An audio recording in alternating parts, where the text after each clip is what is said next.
While it might be hard to believe, these two actors, Bob Denver and George Lindsey, actually found themselves locked in mortal combat with each other. Give me a couple of minutes and I'll do my best to explain their feud and exactly what happened. But first, just a quick reminder that these two fellers played wildly popular characters on television during the 60s. George, of course, played Goober Pyle on the classic TV series The Andy Griffith Show. And Bob was the klutzy but lovable first mate on Gilligan's Island. Growing up during the 70s, that show was one of my favorites to watch after school when reruns of so many of the classic TV programs from the 60s would air. So let's get right to the topic of this video. According to George, he met Bob Denver on the set of Love American Style, and the two actors, well, they became fast friends. However, in his book, Goober in a Nutshell, George confesses that there was at least one moment when the two of them were anything but friendly with each other.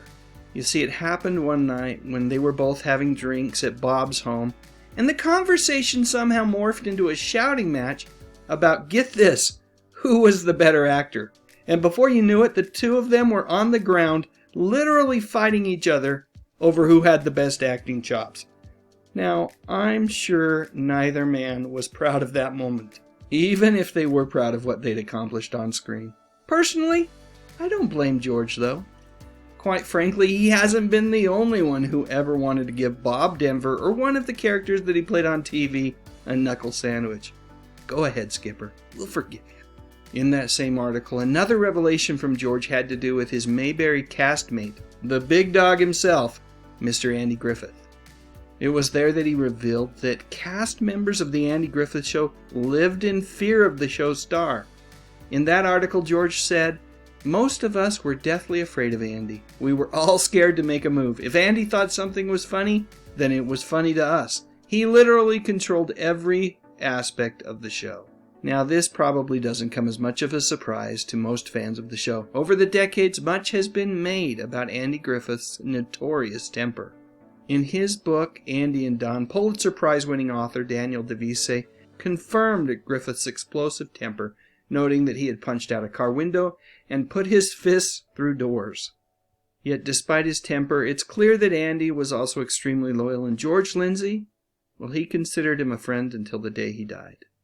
Bringing things full circle to Bob Denver, prior to his starring role in Gilligan's Island, Bob made a guest appearance on The Andy Griffith Show as Dead Wash, a character who was married to Charlene Darling and had previously been played by a different actor on the show. However, CBS wanted to get Denver's face in front of as many TV viewers as possible before Gilligan's Island debuted on the network, and it was for that reason alone that Bob was asked to make a one-time appearance in Mayberry.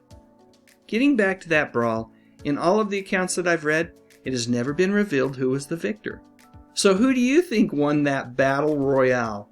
Let me know in the comments section, and also feel free to share any other memories that you might have. And of course, don't forget to like and subscribe. I talk about music, movies, and mostly TV from decades gone by. You know, the good stuff.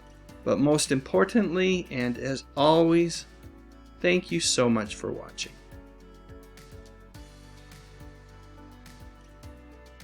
One final rant here, folks, completely unrelated to the story that I just shared.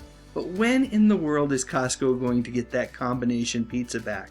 You can see from this picture that I'm not the only one who is extremely disturbed by the fact that, you know, we've got the cheese pizza, we've got the pepperoni pizza, but that combination pizza that was taken away from the menu because of the pandemic, well, it just hasn't returned.